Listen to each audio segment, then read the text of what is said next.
Вітаю, шановне товариство інтелектуалів, естетів та поціновувачів спортивної метафізики. Рада бачити вас у моєму віртуальному просторі, де ми сьогодні спробуємо деконструювати міф про український олімпізм, перетворивши сухі цифри на живу тканину історії. Ми простежимо його тріумфальну ходу, цей величний, сповнений драматизму і водночас епічного пафосу шлях крізь терни історичних катаклізмів та геополітичних зламів. Це розповідь про те, як українська ідентичність, мов той самий легендарний Фенікс, вперто повставала з попелу імперських амбіцій, щоб зрештою зійти на п'єдестал світового визнання вже під власним автентичним стягом.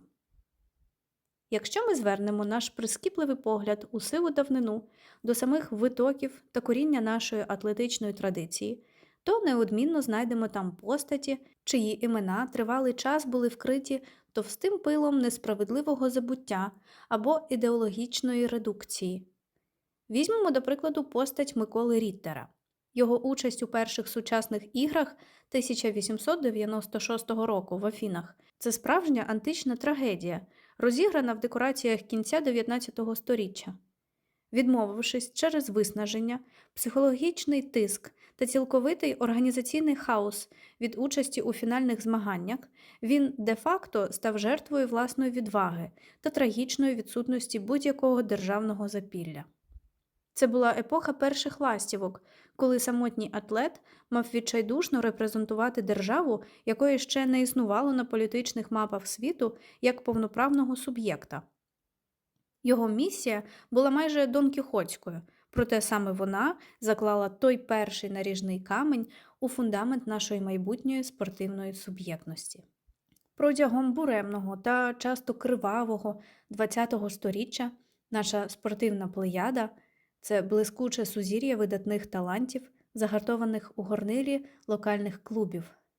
Була змушена, часто всупереч внутрішнім прагненням, вносити свої вагомі лепти у скарбничку чужих олімпів. Це був період дивного і подекуди болісного спортивного двоголосся, справжньої екзистенційної шизофренії, де юре та де-факто українці виборювали нагороди для метрополій, чи то Російської імперії, чи то Радянського Союзу, чи то Польщі, чи Румунії, залишаючи по собі лише ледь чутне етнічне відлуння в офіційних протоколах. Лише уявіть собі цей глибинний дисонанс – виборювати золото на очах у мільйонів, усвідомлюючи, що твій тріумф буде безсоромно привласнений ідеологічною системою, яка послідовно нівелює твою національну сутність, мову та право на власне ім'я. Ми бачили це на прикладі Олега Гончаренка, чиє лідерство в ковзанярському спорті було тріумфом харківської школи, але подавалося світові як успіх нової радянської людини. Це був час прихованих смислів, коли перемога на арені ставала єдиним доступним способом зберегти гідність і заявити про себе, хай навіть безіменно. Однак, попри всі історичні перипетії, які безжально ламали долі цілих народів, українська тренерська думка та методична база виявилися напрочуд вітальними. Вони не лише вижили, а й викликали покоління, здатне на справжній ментальний прорив у моменті Ікс. Тепер ми розуміємо, що розпад радянського левіафана став тим омріяним каталізатором, що дозволив українському спорту нарешті віднайти власне обличчя. Поява на міжнародній арені Оксани Баюл, Сергія Бубки чи пізніше наших біатлонних збірних стала не просто спортивним актом, а актом високої народної дипломатії.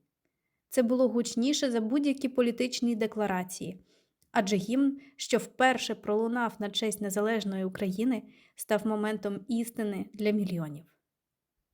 Сьогодні, ретроспективно аналізуючи цей тернистий шлях від Афін до Лілехаммера, ми чітко бачимо, що Олімпійські ігри для України – це не просто банальна гонитва за шляхетним металом. Це постійна, динамічна актуалізація нашого права на існування в глобальному багатоголосі. Кожна медаль, завойована під жовто-синім стягом, це символ подолання вікової німоти. Це яскравий неологізм у мові світового спорту, що пишеться кров'ю та неймовірною волею наших атлетів тут і зараз. Як ви гадаєте, чи не є сучасний спорт вищих досягнень останньою легітимною формою битви за національне самоствердження в епоху всеохопного глобалізму, де кордони розмиваються, а ідентичності стають флюїдними?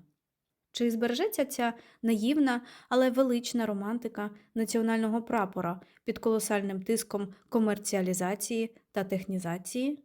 Можливо, саме спорт сьогодні залишається тим останнім бастіоном, де ми ще можемо відчути справжність людського духу. Запрошую вас до вишуканої, аргументованої дискусії у коментарях під цим випуском.